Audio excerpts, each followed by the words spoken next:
On today's Minute of the Apes, I'm really missing that hour we just lost. Take your stinking paws off me, you damn dirty ape! Exercise would an ape make a human down. It talks. We're the keepers of the divine bound. It is our only reason for survival. We are determined to know what the apes want, war or peace. The only good human is a dead human!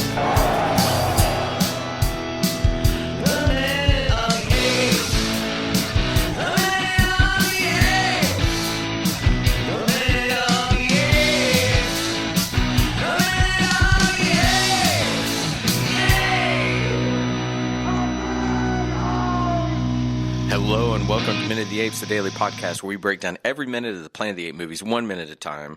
And I'm looking at Sleepy Sean, and you're kind of...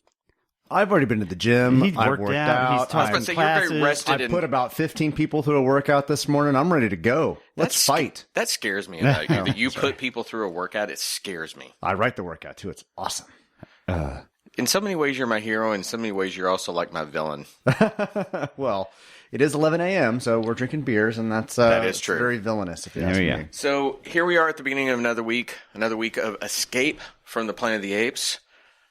Sean, tell us what's going on. All right, we're going to start minute 31 with Dr. Hathline saying he still has no comment, and ends with Cornelius saying where we come from. All right, let's take a listen to minute 31 of Escape from the Planet of the Apes. No comment, please. How will you advise the president to handle this unique situation? No comment. All right then, Dr. Haslam, could you tell us how you personally would handle it? No, gentlemen, no comment. Yet. You were fabulous. You were marvelous. They loved you. All that applause, but there was a moment. There was. When he started to ask us... Vera. Cornelius, I think we should tell them. No. But only to Louis and Stevie. Oh, Sarah. I have to be honest with someone. Cornelius, please. You tell them. Well, you see, we did know Colonel Taylor. We came to love him. Well, I don't understand what harm there could be in telling that to the commission. Where we come from. As minute 31, we have a planet's worth of humans, plus 2 living apes and 1 dead ape. Before we get into this minute, in the opening credits, I was promised some Ricardo Montalban, and he is still not in this movie. We're almost third of the way through. Can't help you with that. You got to be patient. Come on. But is this going to be like Luke Skywalker in The Force Awakens? He's in the opening credits. I mean, no opening credits. We know he's in the movie, but he's only in the last 1 minute. Maybe so long as the next movie doesn't open with Ricardo throwing a lightsaber over his shoulder. Throwing a monkey over his shoulder? Yeah. No, you'll get to him eventually, but you do have to wait just a little bit. So we're back in that same setup. We've got people walking out past the reporters. Yeah. So there are things we want to touch on that we hit in pre-pro about how the scene is staged and some weirdness we saw, some truth we saw. But let's at least, what do we say we start truly with what happens? We get Hathline coming out. They're coming out of the presidential commission, right? And everybody's saying no comment, no comment. The head of the commission says, something, and the reporter concludes, what a hugger mugger, which we joked about last time. Mm-hmm. And to your point, you pointed it out the last minute as well, but I hadn't really noticed it. But now that I'm kind of freeze framing these moments, there is some random guy with a Kodak camera shooting the back of these people's heads. So to that point, there's a lot of weirdness in this because if you pay attention to the background, it looks accurate, but you start thinking it's not. Yeah. Now, they took the time, if you listen to the audio mix, they actually put the sound of these old what are called Arri BL cameras that they shot a lot of news with, and they're very noisy. And they put that sound in there.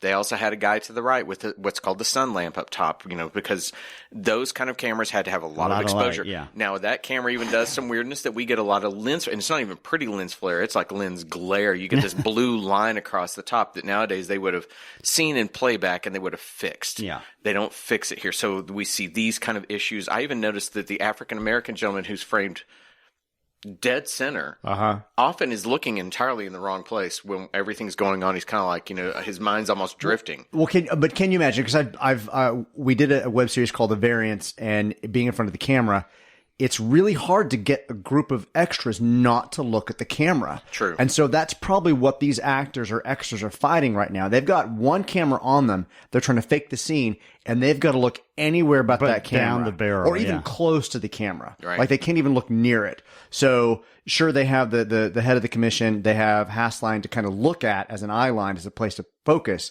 But that doesn't mean that every extra knows what they're doing and can do that very well. So it is very distracting. You're right. They're kind of, my eyes are all over the place. I'm just trying not to look at the camera. And there is one point when he actually looks into the lens. But you can make the argument that that's another news photographer he's looking at or something like that. Nowadays, you would frame that shot so tightly on Hassline, and all we'd see are, the little mics in front of his face. Well, they're giving this, the minute kind of starts off with the head of the commission walking away, and we have Hassline walking behind him down the same kind of corridor, if you will. And there's a gentleman in a very, very bright green shirt with a green tie and a brown jacket. It was a very bold stylish choice for that time. It was a very bold choice. He's got his color matching on. Right. It stood out. He's got a pencil. He's pointing at Hassline, and Hassline is walking like he's the only reporter talking to him. And once the head of the commission walks away, the reporters then turn all their backs to approach to see Hassline coming. And it's also an odd shot just because we're not used to seeing the back of people's heads in this kind of moment. All the reporters, suddenly it's just the back of their heads as Hassline approaches, only being questioned by one reporter at this point. But at the same time, you in my opinion, you stage those shots as much as you can so you're getting backs of heads. So the one person we as human beings want to see a face to communicate with. And really in that, it seems in the composition of the shot, it's very intentional that Hassline's really the only true face we're getting stage center. He's, this is horrible, but his face is wider than everything else. It stands out. So you're going to stage like that. I do kind of think it's a little obvious, but beyond all that kind of stuff, can we get to why when he says no comment yet? Yeah, that's almost mustache twirling there at that point. We were debating in earlier episodes if we think he's a bad guy or a good guy, and kind of like that makes you really feel like he's a bad guy at this point. Yeah, it does. Yeah. No comment, not yet. Well, he looks to the reporters. He goes, no comment. Reporter, down, then kind of up, left, yet. It was like he's just shy of being sinister. He's just shy of that. He holds it back just enough that you think that he's thinking as opposed to being a complete villain, but he's given that. Was he a bad guy in the soap operas? Oh, yeah. He is. Okay. He is the bad guy on it. Maybe this is where he was starting to learn how to play the bad guy. Maybe it is. And you know what? To be fair to him, given what is scripted, he does a great job with it. Mm-hmm. Because if you're going to twirl the mustache, you might as well completely twirl it. And he really does. He completely gets it. You kind of wish maybe that it could have been a little more subtle, but at the same time, nothing about this movie's been subtle. I mean, its tone is very over the top, humorous, and so I guess you kind of, if you're going to play that tonality, you have to have the exact opposite swings to make it work. Yeah. They did have a slight change in the script. Hassline's first no comment. The reporter then asks, "Can you explain it?" Hassline says, "No comment. ... yet ... They changed the line for the reporter to say, "Can you tell us how personally you would handle it?" So they're giving him a reason why he would say yet. They changed that at some point. When that reporter asked that, do we see his lips? Could that have been fixed in post? I'm just curious. I don't know that we saw ADR. Yeah. I'm always intrigued by that, how you can completely change the tonality of a moment. Hiding. Yeah. I didn't even think to look at that moment. I just heard the line. I was like, that's not the same line. Let's see. Yeah, can you actually see the reporter? Hang on. This is riveting podcasting as we watch it, but it's one of those little production things. There is reporter's lips. He is responding. Okay, so they actually changed that on set. They changed that set from "Can you explain it?" to "Can you tell us how you personally handle it?" And you know what? That probably is a moment with the director and the actors where they feel like this doesn't ring no true. Reason to say yet. Yeah, why would I say that? And they said like, okay, maybe you wouldn't say that, and they fix it. Yeah. Well, then from this moment here, we then jump back to the side room of the assembly area. And I guess their pleas worked because they're no longer in chains now. And they're super excited about it too. Now the script direction has Stevie and Dixon helping them out of their chains at this moment, but they're already out of their chains. I guess that would have been too awkward to kind of show. And you would also think that the true oppressor, you don't want to put them as having the ability to not oppress them. I would think you would want the military police or whoever put handcuffs on them to be in control of that. As opposed to, but it is, Dr. Dixon is holding the chains in his hands. Is. Yeah. So they open the door. Stevie walks in first, followed by Cornelius, Zira, and Dr. Dixon, and they are super excited about what just went down. They're very, very happy for this moment. You can see joy in their faces. Right. This is also where I have to talk production, because this may be the single worst shot that's occurred in this film as of yet. It literally looks like a student film production of a bad library set, and they've just locked the camera.